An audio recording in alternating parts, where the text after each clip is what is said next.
You're listening to the AFTERBUZZ TV network, now the largest new media platform on the web, and your #1 source for after-show entertainment.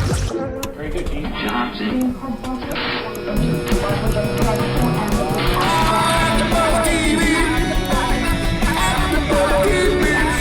The AFTERBUZZ Studios in Los Angeles, California. Presented by Maria Menounos and streaming live thanks to Akamai Technologies. This is AFTERBUZZ TV's Helix After Show. We'll break down tonight's episode and get you all the latest news and gossip. And now, another post-game wrap-up show for your favorite TV show. It's AFTERBUZZ TV's Helix After Show. Hey there, Helix fans. You know what time it is. Yeah. Bum bum ba ba bum bum ba bum bum bum. Hey everybody, this is the Helix After Show here on AFTERBUZZ TV. We're talking about Season 1, Episode 5, The White Room. I am Matt Lieberman, and of course, my fabulous panel joining me all season long. We have the lovely and talented Miss Liz Rishmawy. Hey guys! We have the brilliant Mr. Zach Wilson. Hey guys, thanks for tuning in. And the hilarious and insightful Mr. Stephen Lemieux. Hey guys, good. Good. He's good. He's good. We're so excited as well. We have a special guest tonight calling in on the phone. We have the wonderful Cat Lemieux. I don't know if there's any relation to our Stephen Lemieux. That's a good question. That's one of my questions tonight. Right? Hey, Cat. Hi, everybody. Yay, how are you? I'm doing great. How's everybody doing? We're great, but of course we're still mourning you. We're so sad to see you go. I'm so upset. I'm still sad too. I'm sad, and maybe I'm still in the mad phase at this point. But in this last episode, episode 5, I think hashtag justice for Doreen, I think was served, and it's been quite an amazing journey. This whole Helix journey has been just so amazing from beginning to end, from my birth to my death, really. Yeah. It's been so great to be a part of this cast of this show that I'm really a fan of too, really, honest to God. And now I can watch the show and not be so critical of myself now that I'm passed away. But you shouldn't have been, because we enjoyed your character so much. I think that's why we were so heartbroken to see you go. Because in many ways, you were the voice of reason who kept getting corrupted by Sergio, the serpent with the apple. Do you know what I mean? Bioceros! Damn you, Bioceros! Yeah. Seriously, it was one of the first things we said, and I think I called it in when we covered the first and second episode. I was like, she's not just comedy relief, she's awesome. I think Matt said that he thought that you were one of the best actors so far in the show, and then when that happened, I was just crushed. And in this episode, which we'll get to, I just I was like, they showed your body, and I was like, no, I was so upset. And then your mouth starts trembling. We're like, oh my God, is she still alive? Name him, name your murderer. And then a rat bursts out. The rat mouth. Hashtag rat mouth. Oh man. Rat got your tongue? No, but I mean, she kind of did name. The scoop on that is that I think what aired was actually a mold of my head, this amazing mold of my head that they made, which was quite a journey. I Twittered a picture of this journey that I took, where they take a live cast of your head and you're pleading for your life. You hope you survive the process. And in any case, they did film me a couple of times with a potato on a string being taken out of my mouth. They're like, don't worry, we're going to CGI something. We'll work it out, but let's try this. So just picture a potato falling out of what happened there. But, that's quite a way to go. Seriously, those rats gave me quite a doing. Oh, yeah. Wait, so I have a question for you. So how many takes, there's so much more to your character than that just the final episode when you were alive. But, the scene where, how many takes did it have to take when I'm so sorry. When Sergio was basically stabbing you in the neck with a syringe, I feel like there might have been some outtakes where it was just really funny because he's trying to be violent with you. Where he misses. He might miss. How was that experience? There must be so many, but in that particular thing, I feel like there's more room for errors and bloopers that would have been really fun. Do you have any take on that? That particular scene, to be honest, was quite sad, because it was quite heavy, and I think it was heavy for Mark Ganimé, who played the scene. I think somebody pointed out last week that he was, kind of, teary-eyed and stuff, and, I think that scene played out really sad because it was sad for everybody. We got so close on set and so close as a cast and so close as a crew, even, that it was really sad to see me go. I was like, oh man, yeah. And that scene happened so fast, where he just stabs me there. I think ultimately I wish, I would have just slapped him in the face, kissed him, slapped him in the face, and wrestled him a little longer.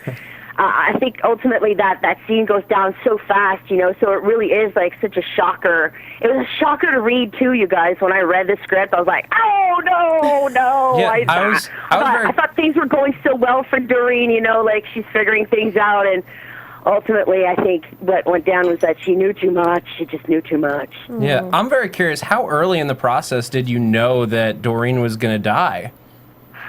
They kept us really well misinformed, not uninformed in a sense, We were just, I think all of our characters knew little about each other, and in a sense, just what was happening in the script is what we could find out about ourselves, and I think all of our heads were on the chopping block, and then contractually, I knew that four episodes was my contract in a sense as a guest star.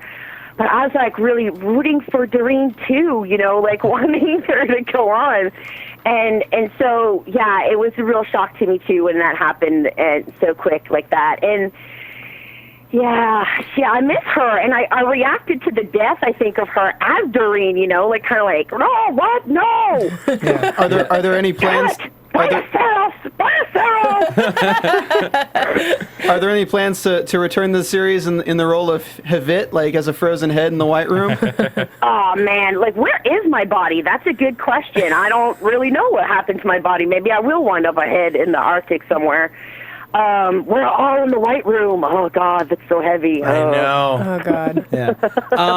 I love, and I think it's so amazing how quickly you and everyone at Helix bonded. I mean, you were only around for the first 4 episodes, and it sounds like you were all very tight knit even from the start. How long ago did you shoot your last scene? When was the last time you were out there? That's an awesome question, Matt.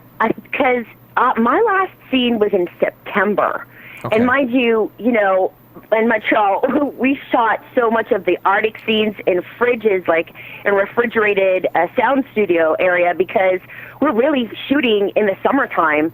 And so, I did all my shooting. I was done in September. So to see this result now on television airing with everybody has been an awesome experience too, with all the fans and seeing the whole show put together. It's just been so amazing. Yeah, and all of you guys, support each other a lot. I noticed on Twitter we got to interact with a few of you this week, and it's great how much you guys talk to each other. I love it. You guys are, out of all the shows I think I've ever followed on Twitter in my life, I think you guys, you can tell, I'm not surprised to hear you're so close-knit, because even with your fans, you are so great to your fan base. You guys are so attentive. Yeah. And you and Neil and Miguel were all over the place this week. Sweeping up a storm. Yeah. That is just a true love and a true bonding through the circumstance, the high stakes of the show and the high stakes to us as actors, and just trying to play out this, these characters that, are kind of, so much is going on for each and every character. The stakes are so high for everybody. And again, it's just a testament to, I'm a Montrealer. I've born and raised in this town, and working here is my life, really. And it's been so great to work with everybody here. A lot of people had to relocate to come to Montreal and work, and a lot of the guest starring roles, I got to work with a lot of people that I knew through the theater community, because I did a lot of theater before doing Helix. Helix is my first TV series and experience, and it's quite an amazing one at that. So lucky. I consider myself so fracking lucky to be a part of this cast, and to see that line too. What a blessing! Yeah, it's all absolutely. Been so Instant great. endearment. Yeah. So I have to What's ask. that? He said instant endearment to the fans. Yeah. Yeah. Of course, to working under the umbrella of a Ron Moore production too, and just everybody's credibility on the show, all the different parts of departments of production that it takes to put a show like this together, you guys, too. It's like massive amounts of people on set putting things together to make it scientific and realistic and out of this world, and the CGI stuff, the makeup's unbelievable. Yeah. Stephen, I hate to step on your question, and maybe we have the same question, but something I've been wondering since this show was announced is how much did Ron Moore have to do with the actual production of the series? Was he on the set? Was he, I know he's working on this show. He's also got Outlander on Stars, and fans want to know for sure, like, how much of this show has his influence on it. Well, I haven't had the privilege yet or the honor to meet Mr. Ron Moore, and I'm sure if I ever do, I will be probably speechless and just hug him a whole lot. He, again, I don't know so much of that process. That would maybe be a good question for Cameron, the creator, as well as Helix, because he's just kind of been like the Wizard of Oz, the guy behind the curtain in a sense, and just giving his name over to this production has, I guess, we talked about this as a cast too, just risen the bar, of so much of our performance, I guess, too, and what we've been so amazed to be a part of. Ron, he's the elusive Ron to me, but again, his work is just so outstanding. So, and I think that the fan base attached to him, and that comes along with every producer on the show as well. Stephen Maeda. I mean, I was X-Files fan for a long time, so my Fox Mulder line too is like so fun to be able to say, and cool. Stephen, you had a question? Yeah, I wanted to know. Well, I have two questions. One actually has to do with the show, though. I'll ask that one first. How tightly under wraps did they keep the scripts? Because I'm sure that we're going to see a lot of big twists coming later in the series and stuff, and I don't know if you even know about those because you've only been through episode 4. So, like, do you know what's going to happen, or are the scripts literally the only need-to-know basis? Really, the scripts are really on a need-to-know basis. That's exactly right. It's like we would just really be informed according to the script that we would get somewhere between, halfway into filming an episode, we would get the next episode halfway through filming that. So, yes, they were very good at keeping the mystery of a lot of things on the show, and so... I happily, I do not know what is happening with the rest of the series as of episode 6, as of now. I'm going to be watching along with everybody else, riveted with everybody else, because I really don't know where the show is going. And obviously, every episode is such a mind-blowing, twists and turns and questions being asked and answered. Wow. Yeah, this last episode 5 was awesome. Great. No, this episode was an absolute blast. This one, and we're not even going to go into yet about the first scene with the monkeys, because... Monkeys! I just gotta say though, I feel like that's great for you though, because I feel like if I was an actor on a show and I was to die off, like I personally, I'd want to experience what everybody else is experiencing. Like that must be kind of in a way like that's really cool for you too, that you get to experience it with the fans. Like what's gonna happen? You're like, I don't know, and then you just watch it with us. I mean that's man. I mean, would I you think have a lot it of any you other guys way? on the panel are actors as well, right? I think that's right, Liz. You're an actor. I think Matt, you do a lot of sketch comedy, I think. Yes. Yeah, I think you had a show this Sunday, right? How's that go? Yeah, I had a show last night. It went very well. Thank you. She was there. I'm glad to hear it. Yeah. How much do you know about me? Again, having to hear people react to your performance and say, high fives all around, we believe you, and you're a believable character, and we just dig what you're doing is so rewarding, and it's on such a big scale. It's been crazy because, again, my background being in theater and just maybe more hands-on live performance, I've learned so much about performing for the camera, you guys. Like, that's a whole other beast all of the craft onto itself, essentially. And oh God! And when I think of Helix and the high quality of the cast that was put together on that, you know, I think it's a testament to the success of the show, as well as that it's just amazing performances, such a high quality of cast, you know, like Hiroyuki Sanada, like come on. Oh yeah. Wow. Yeah, and I feel like as much as we tend to joke about, you know, each character and stuff, I feel like now, especially with this new episode, I feel like we're watching how the writing takes place. Like you can see the characters evolving into I mean, it's ridiculous. Like how you feel, and then that in itself, just the characters bringing that, the actors bringing that, and then just good writing in general. Because you know there are certain characters that I thought I wouldn't like, and now I'm kind of like, you know, there's more to you. You know. Yeah, exactly. That's being allowed to kind of I think this last episode 5, we're able to see into a lot of people's characters. Daniel, especially, that Dan, as people like to call her, which I object to that Dan. Yeah. That Dan's Well, nickname, like I do. every week, I'm like, we did it the first week because he was a bad guy, and then every week I'm like, he just keeps getting smaller, and I feel like I can't maintain it. You said Matt, because you said you called him that because you thought he was a bad character. Yeah, exactly. You know, like so far he was just like a meanie, you know. Yeah. And now that he's a better dude, Now that he's a better episode dude, 5, he's I would like to he really officially brought justice for Doreen. Yeah. I would like to officially say that as a show, we are lowering the Dan threat level from Fat Dan to emotionally and morally conflicted Dan. I like that. What about Big Bone Dan? Big Bone Dan. Big Bone Dan. Big Bone Dan? I'm down with Big Bone Dan. I mean, he's a burly man. He's not fat. He's just large. Dan's a burly man. I'm still just calling His him. name is Miguel Fairbrother, though. I know. Like, man, is there any fairer brother of a dude? I don't think so. I can't, when I first heard of his name, I was like, he sounds like somebody who would be like one of like the Merry Men of Robin or something. Like, it's great. Yes. It's great. Yes. He's Make one actually from that the guy, wood. too. Yes. Robin will leap from the treetops. Big John, Miguel, you pincer attack around the sides. And every time somebody's about to attack him, they're like, "Fair brother!" I can't.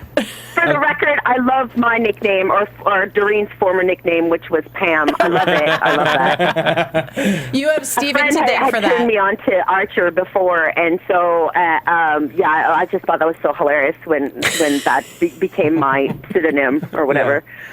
You can thank Steven for that. That was his That beautiful one absolutely Oh, came out of didn't mean it as Cousin, Mr. Lemieux. I just love Archer. And I gotta ask about the Lemieux. Do people ask you if you're related to Mario as well? Because I get that question way too much. Every day. I have a funny story about that, about being with my dad in like Fort Lauderdale and being at some crab shack place, and like the place was packed, and the maitre d' person asked if like we were related to Mario Lemieux, and like my dad was like, yep, we sure are, he's a cousin. And they were like, oh great, well here's a table. And so we got like through a line like really quickly. Oh, wow. But Man. yeah, not officially. I'm outing my family is not officially related to the Mario Lemieux lineage. Not even in Canada, that name carries weight. Yeah, I'm just gonna throw this out there and possibly throw myself under the bus. Who is that? Oh my God. You're God. muted, Oh my Matt. God. You're muted, Matt. Oh my God. I'm muted. I'm muted. Don't get Hashtag to hockey. mute me. Hashtag Lemieux unite. All right, that's how we roll with this punches. The revolution will be televised. Stop yelling. You put it back on. Okay, put it back Oh, on. God, my ears. Okay, sorry. Watch sports sometime, Matt. Why? Sports sometimes. Why? I can watch Helix instead. Matt just likes curling. Ew. Yeah. I watch Helix, I watch Doctor Who, and then I just watch monkey documentaries. Oh my goodness, monkeys. Monkeys! I was really sad that I didn't actually get to work with real life monkeys. I must say, when I first saw the script, I was like, what? A monkey attacks me? Oh my God. And then I got to set, and it was like this beautifully made monkey, this brilliantly made monkey that by the way, you guys, just another scoop on the monkey in the first episode was played by 3 gentlemen. Were What? kind of like wielding that monkey and like shaking it in my face, and then at one point I was smacking that monkey in my face. It was so much. They lubed the monkey. They lubed the monkey so I could shove it into my face. So wait, to be clear, 3 gentlemen threw a monkey into your face. They slapped the monkey into your face. 3 gentlemen. Arms. That monkey was heavy. Oh, he was jeez. actually probably the weight of a real kind of monkey. Yeah. I'm real hairless surprised. monkey. I actually thought there would be at least a few scenes that had a real monkey in it. I mean, Man. the effects, Real monkeys don't look like that, though. Well, not with the freaking the ziz coming out of its mouth or Right. whatever. I Yeah, just it was a rhesus macaque monkey. Rhesus macaque monkey. Sounds peanut butter filled and chocolatey. All right, we got to get. So, Kat, I'm curious, since you haven't seen the future scripts, what do you think happened to your monkey? Yeah. Who did that? Who cleared out the lab? Miguin or Dan covered for that this week. He was like, it was a standard sanitization protocol. But where did they take it? Did they just burn That's right. it? They probably burned it. We may still be able to find it later down the road. I know we have to move on, and I apologize. I do want to ask one last question to you, Kat. Yeah. Of course. In your perfect world, what do you see coming in season 2? We love to speculate. What do you think is happening in the rest of the season? What do you think is going to happen? Oh my gosh, that's just such a huge question I because know. there's like it's hard. it's like a 13 episode season. So there's like 6 more episodes happening. I think as of episode now, the Ziz has really hit the fan, and I think We're so proud of you. so many things are going to happen that yeah, that's such a broad question. Oh my gosh, I don't even know. Okay. Can I just ask you what you think Hataki is? Is he human or is he something else? Oh gosh, that's really a good question. Hatake, he is definitely he can't be of this world. Okay. Okay. All right. He can't be of this world. Told you he I was a think. Super Saiyan. He's not a Super Saiyan. Damn it, he's a Super Saiyan. That's Okay. pure speculation. Pure speculation. Of course. He can't be. There's There's too much information, and then again, it just comes down to what is this virus? Yeah. What is the Yeah. Ziz? It's true. I mean, What he knows is Japanese this? customs. He stabbed himself in the stomach. Yeah, he tried to commit seppuku and Really just poorly, messed though. up. Yeah. All right, Kat, I want to thank you so much for coming on the show. We do have to move on and talk about the episode, but it's been a blast talking to you. Thank you so much. And everyone follow Kat on Twitter. What is your Twitter handle, Kat?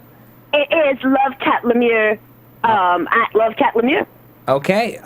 Thank you so much for joining us. Thanks for love calling you. in. Thank you guys so much. It's such a pleasure to be on the show that I promise to keep watching with you guys, and maybe we'll still use this phone number and call in if ever anything happens that I need to yell course. at, because I do yell at my television when I watch the show. And it's been such a pleasure to be invited on the show. You guys are awesome. You rock. And yeah, Stephen, I hope we figure out what's our family lineage someday. Yeah. To be Perhaps. continued. Oh man, That's we'll great. Right. we'll ziz you later. Okay, we'll see you later, you guys. Take All care. right, Bye. Thank you. All right. So big thank you to Kat Lemieux for joining us. Before we continue with our formal breakdown of the episode, quick shout out about iTunes. Folks, thank you so much for downloading this podcast, streaming it on YouTube. I know AfterBuzz, we've been having a little issue with the iTunes recently, but I think that's back up and running. We're all good with the iTunes now. The site's back up and running, so that's fantastic. We're going to have more great guests. We had a lot of great developments happen this week, so there's a very, very exciting back half of the season to come. What can you do to help us out? You get this show, you get all these shows, AfterBuzz TV, putting out 60 hours of content a week, every week. It's all free. What can you do to help us out? Here's what you do. You go to iTunes, you slap the show with a rating. We love 5 stars. I think that was a 5-star 5 conversation stars. I like with 5. a 5-star lady. 4's good. 5s are amazing. Yeah. Slap us with a rating, give us a review. It means the world, because in a world where we're doing this show, throwing it out into the ether, just for the love of it, right? Throwing it into the White Room. Yeah, throwing it out into the White Room and seeing if it freezes to death or if it turns into a head in a jar. We need your support. We want this to be the number one. Head in a jar? Oh, My head in a jar is. oh yeah. Are we doing a song at the end of the show? We might do a song at the end of the show, but I'll give a Sweet. shout out real quick to the one from last week. I don't even want to say the name, but Fill My Crack, thank you. This is a great show. The hosts are great. The insight is amazing. I appreciate your iTunes review. Thank you. I missed that entire review over Matt's laughter and my giggling. I can't. Oh, Fill My Crack, you rock. Go you. Never change, and also monkeys. All right, we got a hell of an episode to cover, guys. Oh my Seriously. god, so Only much. 25 minutes. Let's do man. it. Okay, so Alan finally becomes the kick-ass hero we all knew that he was meant to be. Did you really think it would take me this long? Leadership. Yeah, he took off his... don't like morphine. What the hell is going on over here? He's Batman without the mask. Oh my God. People actually answered his questions this episode. It's Right? crazy. They did. And he actually asked the right ones. I know. It was He amazing. took charge. Yeah, did. and it felt so good to finally be able to invest in our protagonist. Seriously. He and Dan pair up and they do a little sleuthing. Love it. Little sleuthing. Well, Dan calls him out. He's like, "Why do you trust him? We've known you Yes. just as long. Is it just because he's in a uniform? Yeah. Smack." Yeah. Yeah. I love that. I love that. And it's just great too because like I really again, when I was talking to Kat before about like the development of the characters, like I mean this has got like an entire 180. Like I mean like we said last week we were saying we were almost bored with Alan because he wasn't really stepping up. But you know, Matt, you called it because you were like, "Nah, he's going to step up. He's going to do this." I think that, and then the same thing with Dan. I feel like he's improving as a character. He's a lot deeper than we initially thought. And I think you think Sergio is going to be a good guy. Still, Well, okay, no. Yeah. What's up with that, Zach? I think that Dan is going to be a good guy. I think so too. I mean, when your adoptive father is Hiroki Hitaki, okay, you're obviously going to have some baggage, but that doesn't make you a bad person. Yeah. I still don't think Sergio's that bad of a guy. Really? I mean, he kind of killed Doreen. I mean, that's Kind of. that gives him some points down. Yeah. I mean, but at and the he same blew up time, the satellite, I mean, I know for and a he was fact, going to abandon everyone at the facility with this virus still wreaking havoc. But we don't know his general motive. And I he mean, did that's leave Alan great. to I mean, die. 130 people, and then like the world that could get infected. Yeah, I mean, you never know. And he could just be that greater good guy, and especially with all he's doing, like. Well, why does the government want Havit, and we have to figure out who Havit is? I'm sure that'll come next episode. But I know for a fact Sergio's not dead. Well, Yeah. here's what I'm interested in, right? After this episode and after his communique with whoever he was trying to get an evac, I don't think he works for the government anymore. Yeah, neither do I. I feel like that Yeah. was all a story. I don't think he works for the army at all. Well, he could be working for the army and also for somebody else. I think that's a fair... Like, the CDC would be able to know if he wasn't in the army. Would they? Well, I mean, I guess there could have been So, Zach, you've been reading, they've been releasing a lot of extra content on the official website for Helix, and there was a corporation mentioned? Yeah, if you go onto Helix Access Granted, which is on the Sci-Fi website, Yeah. There's a corporation called the Ilaria Corporation. Okay. And there's like Ilaria Marketing and Ilaria... But it's this shadowy... Is that spelled like Ilaria Sand from Game of Thrones? I don't know. Okay, I don't know how to that's spell fine. anything on that show. Don't worry about that. But there's a lot of interesting stuff on... No, we don't have time. We're short on time. There's a lot of interesting stuff on there, and there's like stuff about Dr. Vitt. Like 3 weeks ago, they were throwing that man. name Yeah. around. But I still maintain Sergio, while he has had to do some bad stuff, he's not going to be bad in the ultimate when it pans out. Because the way I see him is, if you've got any Lost fans, I see him like Ben Linus. Yes, he's done some bad things. He's been forced to do some bad things because that's the way he sees the world. He has to do it. He doesn't Right. have a choice. But eventually, when we find out what his reasons are, what drives it will him. slightly alleviate The it. reason I think he's still a good guy in the end, and that his character arc is going to be more towards lawful good or lawful neutral, is that if he was just all about the job, he wouldn't have cried before he killed Doreen. Yeah. I mean, they wouldn't have added that in. Like, they wouldn't have focused so heavily on that if he was just going to be some merciless killer guy. And that's how we know that his arc's going to go further than just getting left in the snow shirtless, giving some fan service to the girls and to the men who like men who are shirtless. Stephen. Wow, way to be regressive. Here's one thing about Sergio though. He got stabbed like in the chest, the stomach area or whatever. Yeah. Then he just like lied down. He's like, whatever. This is a military man who's like a big fighter and all that. Not a military man. I don't think he's a military. Whatever, but he can fight. Right, and he just kind of gave up. He got stabbed once and then he didn't get back Well, up. didn't he stab himself? No, that was Hatake. Hatake stabbed himself. I was confused. Dan came at him with a claw hammer. That's right. Okay. He climbed Very him. fast scene. Exactly. He climbed him like the wall in Game I of Thrones. tweeted to Dan, and what are we calling Dan now? We're calling him emotionally and morally conflicted Dan. So I tweeted to a more emotionally His and name is morally Dan. conflicted Dan, and I said, "Man, you really missed out on that chance. You could have been like, chill out, or put some ice on that, or something like that. Like you could have had like that badass line." Winterize your pipes. Oh God. Yes, or any of the other amazing catchphrases from Batman and Robin. Yes. Yes. Yes. Let's kick some ice. Okay. So Sergio's out in the deep freeze. His employer, whoever they are, Otter Pops. Otter Pops. The Otter Pop Corporation desperately wants the head of Dr. Havit for reasons unknown. Do these heads still maintain cognitive function? Are we assuming that? I'm assuming that they have like brain tissue or something that, because if we assume that Hatake is a new kind of species, maybe Havit is somebody who also changed but died. Perhaps. Well- and then they wanted to keep it. I don't know. Well, at the beginning of the episode, we got that shot of the monkeys. Monkeys! Oh my and God. We can yeah. be joyful about the monkeys all we want. Yeah. But those monkeys, We're when they got alive. burned, they're alive. Yeah. Don't They're steal my alive. thunder there, Liz. Sorry. Yes, they Sorry. are alive. Or they So- were alive? No, they were. I know. No, I know. Well, now they're burning. Yeah, that's what but- I'm saying. Monkey barbecue. Yeah, monkey barbecue. So all if dead. they were frozen, Yeah. cryogenically to a certain degree, Yeah. these heads could, if we extend the same logic, Yeah, like Walt could come Disney back to rumor. life if we light them on fire. Yeah.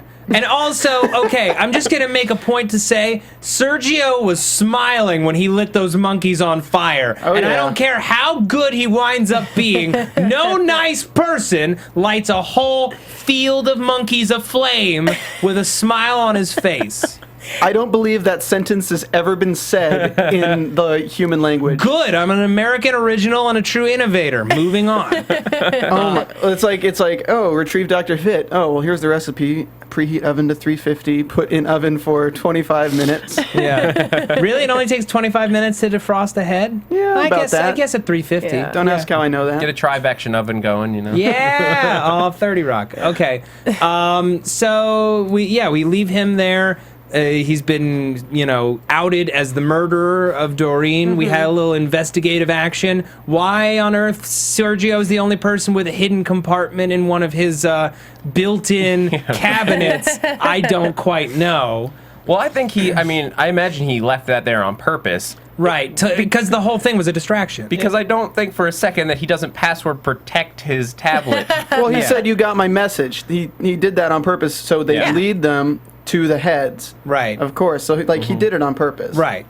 You think he'd be caught in Hataki's office I know. by hacking? I mean, With he his planned to be feet on top found of there. it. Yeah.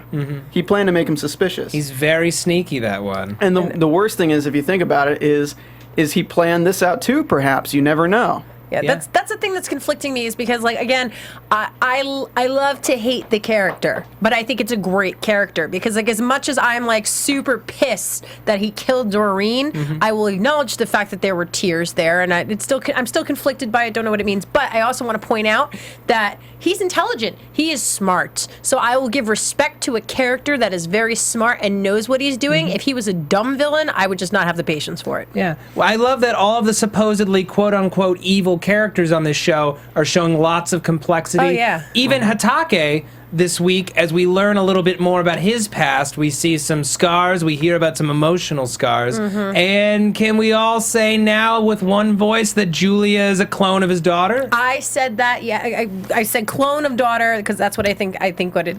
Although she doesn't look like she could be. Yeah, I don't know about She's that. half Asian. Something is she? Is she? She looks half Asian. I don't know. We'll It's probably. TV, I think we can safely tease that. I think we're going to have her in studio soon. Yeah. Yeah. Just saying. And I'm also going to just go on a limb and say that I think, as much as we were trying to see who the bad guys were in the show, I'm going to say that I think Hatake, he's like that twisted form of evil. Like he doesn't think he's a bad guy. He thinks he's doing everything for the right reasons. Maybe the death of his daughter that he was speaking about just like super screwed him up and twisted him. So now like his view on reality is just out of whack, and he thinks he's doing the right thing. Yeah.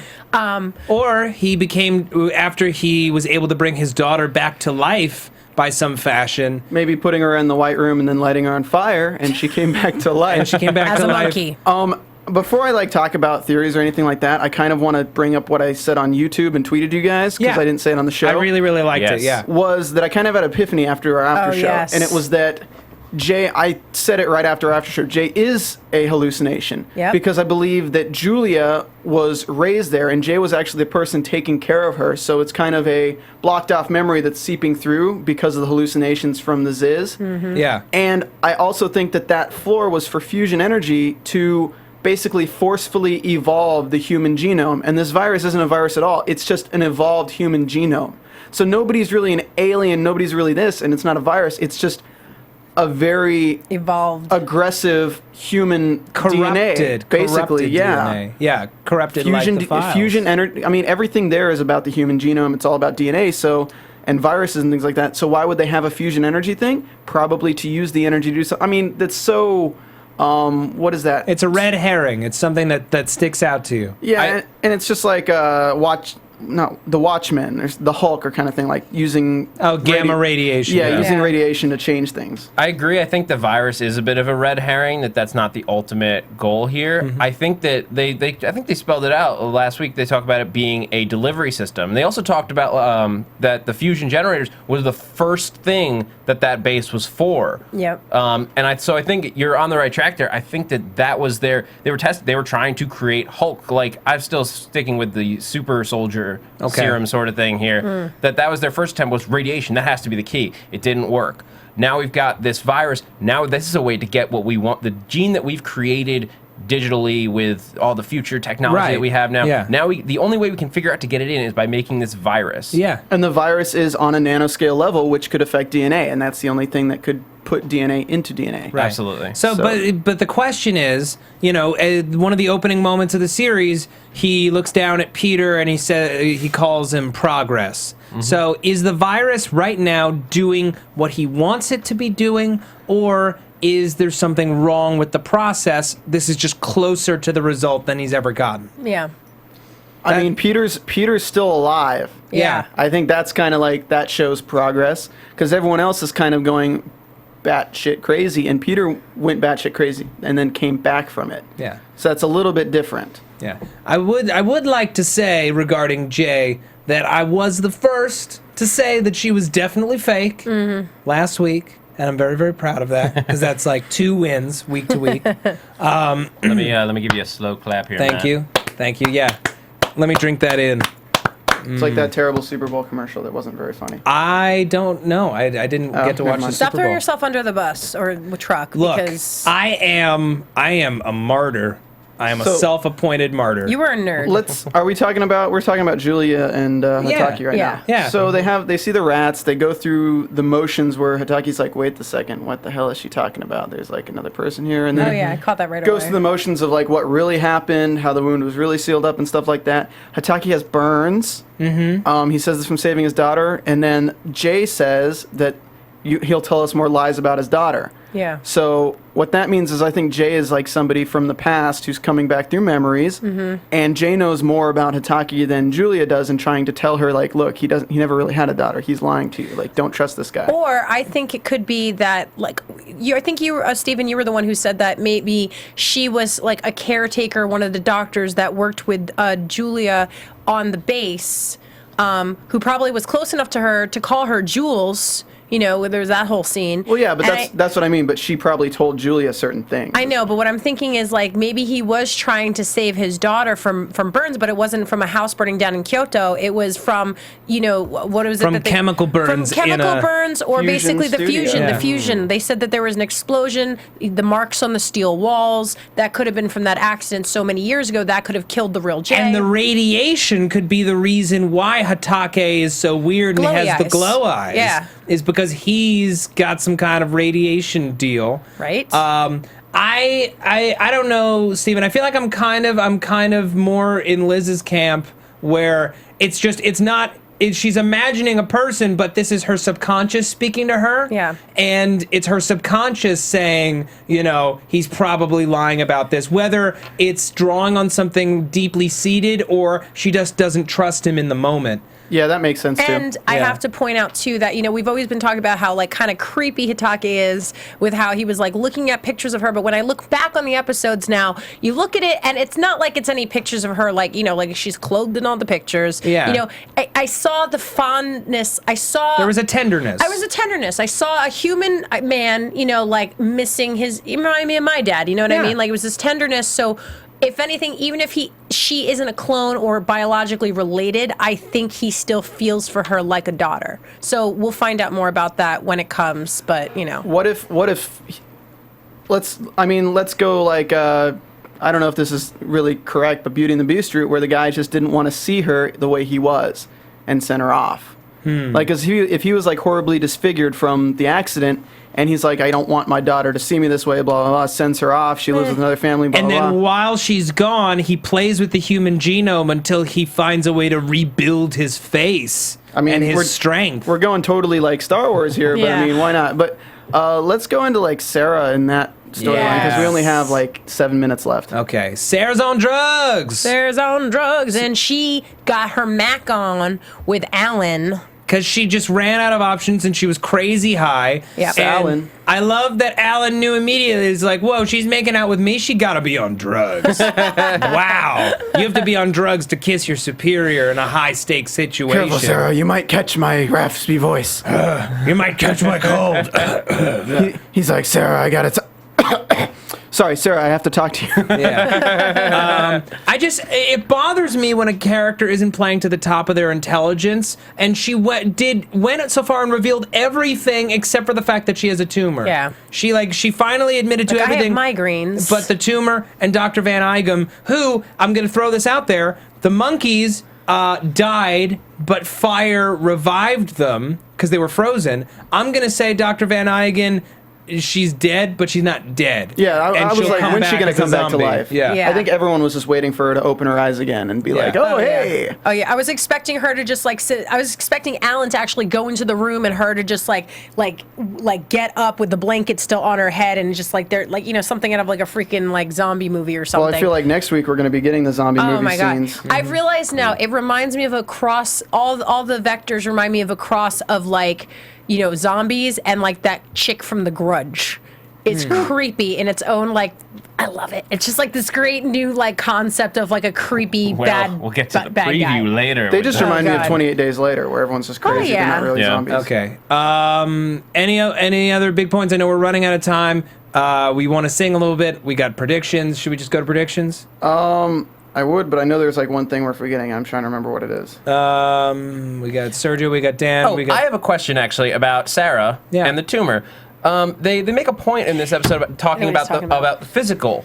Right. That Doreen had to go through. She clearly had a good heart. Right, and they wouldn't have brought it up if how did she if it wasn't not important. have gone if she wasn't. Right. Yeah, but how did Sarah pass a physical with a tumor? Mm-hmm. Like a deadly, deadly tumor. Yeah. She was like, "Excuse me, is this where we get our physicals?"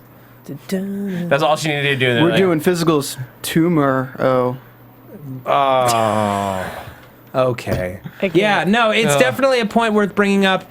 Either either she somehow sabotaged the test because she's so laser focused and refused to not, and was like, I'm going to be on the CDC, I'm going to be on the front lines, blah, blah, blah. I'm going to be the very best. That no one ever is to be. Anyway, I was just going to say, God, our nerd is showing. I was just going to say that I think, maybe we should do predictions yet, but I was just going to say that I think that, maybe she just wanted to use... You can keep talking. So far away. I think that maybe she figures if she only has this little amount of time left, why not do whatever she can to actually help people? So in a way, it's like, last episode, I thought she was being super selfish. Right. But maybe it's like, I only have a little bit of time here left. I'm going to join the CDC. I'm going to help people. She did whatever she could because this was a serious situation, try to, save the world. And I think I'm predicting that she might sacrifice herself sometime in the future because she knows she doesn't have much time left anyway. It's either one or two things. She'll get healed by what was that thing called? The Sodra. She'll get healed by Sodra somehow. Yeah. Or she's going to be like a martyr herself, and she's going to like sacrifice herself to save people in the complex. But she's gonna be like, Alan, I need you to take me before I sacrifice myself for you. Well, I'm just going to throw this out there. Fact is, the woman who portrays Sarah is not a full cast member. If I was She's not a series regular? She's not a series regular. She's a guest star. Yes. Versus Julia, who is a series regular. Sergio is a series regular. Dan is not a series regular. So the only series regulars on the show right now are Alan, Julia, Hataki, and Sergio. Okay. So everyone else I would consider expendable. Oftentimes that can be just a contract thing with like who they had to give it to. Because that would be such a dead giveaway. Like, who's going to die ahead of time. We can create pools. We'll win some money. Well, you can thank SAG. Just don't go to IMDb and see how many episodes they're all in. That's not the smartest way to do it. I killed myself. Thanks for the spoilers, SAG. Yeah. Steven, any predictions, thoughts, queries? I think next week it's going to get a lot more into the horror genre. Oh, yeah. With the hands coming through the doorways and stuff like that. I still think we're going to see Julia come face to face with one of these Zizzes. What are they called? Vectors. I keep forgetting the name Vector. I think that's going to happen, and I think we're going to see Hataki and Sergio have some interesting scenes together. Yeah. I'm also going to call it, because someone already mentioned the little girl anyway that was in the preview. I think she is Julia from the past. Either she's going to be an illusion or some sort of like hallucination, or we're right about the clone thing, and there was just another one lying around that didn't get a chance to grow into a full human. So Well, if you look on the Access Granted site, there's this extra little video that was I think a week ago of the little girl like wandering down the hallway, and it's all creepy, and then hands just jut out from around a corner and grab her and pull her in. Whoa. Nice. It's real creepy. But that was my instant thought as well, that it was totally Julia as a young girl. We'll find out who Havit is too, I think. Yeah, totally. And I think that all those memories were implanted of Montana. I don't think she knows Montana. I'm just saying. Oh yeah. But I think Sergio is going to disappear for a little bit. I think he might go away for an entire episode, even because he's going to get. I think the only way he gets out of that situation is that evac that is coming is going to come get him. And bring those extra soldiers. Reinforcements. Yeah, with the guns. Yeah, with the guns and the white suits. Okay. Speaking of extra soldiers, you saw extra security people this episode We randomly. did. And I was like, where the hell have they been? Yeah, never seen you guys Where were you before. for the huge outbreak and the guns and all this And stuff? I hope they they put like Havit's head in something and it like makes the water heat up and it's not frozen, and then we get like a Futurama kind of scene. I thought of that, and I also thought of like Victor Freeze. Oh yeah. Awesome. Yes. I miss the white Christmas. I miss the snow. It's the best movie. It's a terrible movie. Are we gonna do something? Yeah, can we sing, please? Yeah. Go for it. Do whatever you want. I can show you the ziz. Shining. No, wait. Yeah. Why are we doing that song? Why are we doing that? Because Disney's easy. Like you said. I mean, I don't know when, I don't know how, but I know Ziz is coming right now. Watch and you'll see. Ziz all Someday over I'll be a vector. I had Justin Timberlake in my head. It's like you're a vector. Oh, yeah, and you gonna ziz on me. Oh, It's want him gonna to float ziz in on my you? heart. Oh, and change my DNA rapidly. I really don't want all that black goo up in my mouth. It's super choke, and then don't you zizz me.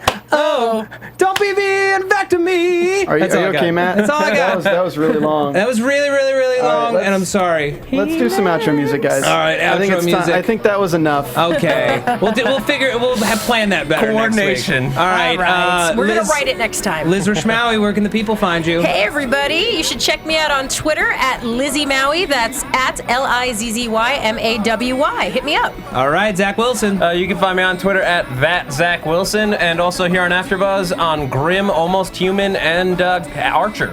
Sweet. Stephen Lemieux. You can find me on Twitter at Stephen Lemieux, STPHENLEMIEUX. Go ahead and follow Catherine Lemieux as well at LoveCatLemieux. And yeah, check us out on some more shows. Definitely go on iTunes and rate and comment. We want those comments, guys. Yes, Yes. 5 stars, 5 stars. 5 stars. All right, and you can find me on Twitter at Matt Lieberman. That's MATTLIEBERMAN. You can also find me here all over the place on AfterBuzz TV. Got Lost Girl, Almost Human, Marvel's Agents of S.H.I.E.L.D. coming back tomorrow. Got Banshee on Cinemax. Sherlock, we're taping the last episode this week. And yeah. I'm done. I have less shows than you think I have. Okay, we love you all. You guys rock. We'll see you next week. From executive producers Maria Menounos, Kevin Undergaro, Phil Svitek, and the entire AfterBuzz TV staff, we would like to thank you for listening to the AfterBuzz TV network. To watch or listen to other after shows and post comments or questions, be sure to visit AfterBuzzTV.com. I'm Sir Richard Wentworth, and this has been a presentation of AfterBuzz TV. See you later. The views expressed herein are those of the hosts only and do not necessarily reflect the views of AfterBuzz TV or its owners or principals.